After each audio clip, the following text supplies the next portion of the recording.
බලමු ඉස්සු වඩේ හදන විදිය. ඉස්සු වඩේ හදන්න කලින් මේ පරිප්පු ටික පෙඟෙන්න දාන්න ඕනේ. අපි මේ පරිප්පු ටික පැය දෙකක් පොඟවලා අපි බලමු ඉස්සු වඩේ හදන්නේ කොහොමද කියලා. මම දැන් මේ පරිප්පු ටික වතුරේකට එකතු කරනවා.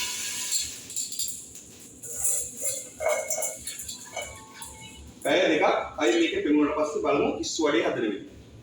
අපි පොඟවගත්ත පරිප්පු ටික දැන් අඹරගෙන තියෙන්නේ. දැන් මම මේකට ඉස්සු වඩේ හදන්න මිශ්‍රණය එකතු කරන්න හදන්නේ. මම ඒක මුලින් එකතු කරනවා ලුණු,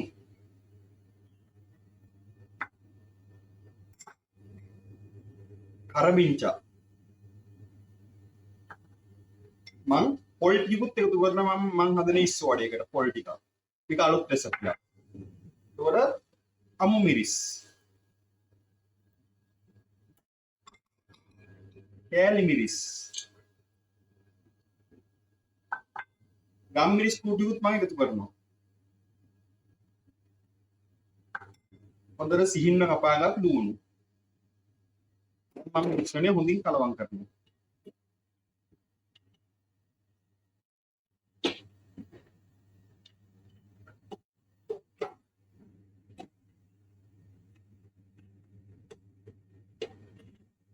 හරි දැන් මිශ්‍රණය හොඳින් කලවම් වෙලා තින්නේ. අපි ඊගාට බලමු මේ ඉස්ස අලවන්න අපි පාන් පිටි වලින් බැටරියක් හදාගන්න. ඒක හදන්නේ කොහොමද කියලා. මේ පාන් පිටි ටිකට වතුර ටිකක් එකතු කරලා බැටරියක් හදාගන්නවා ඉස්ස අලවන්න.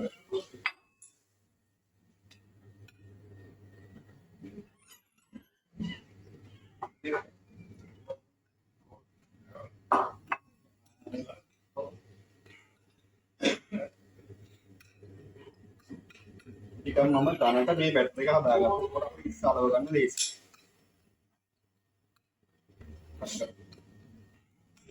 මේ විදිහට වඩේ මිශ්‍රණය අරගෙන අතින් හොඳට ගෝල කරගන්න මුලින්. ගෝල කරගෙන මේම අතින් තලනවා. සාමාන්‍ය ගානට උඩින් අතින් තලා ගන්නවා. තලාගෙන අපි මේ බැටර් එක අපි දැන් මේක උඩින් ගාන මේ විදිහට. ගාලා අපි මේ ගත්ත ඉස්ස මේක මේ විදිහට අලවනවා. දැන් ඉස්ස අලවලා තියෙන්නේ. අපි දැන් මේක ආගත්ත ඉස්සු වඩේ ටික. එහෙනම් අපි ගිහිල්ලා මේක බෙදලා බලමු කොහොමද කියලා.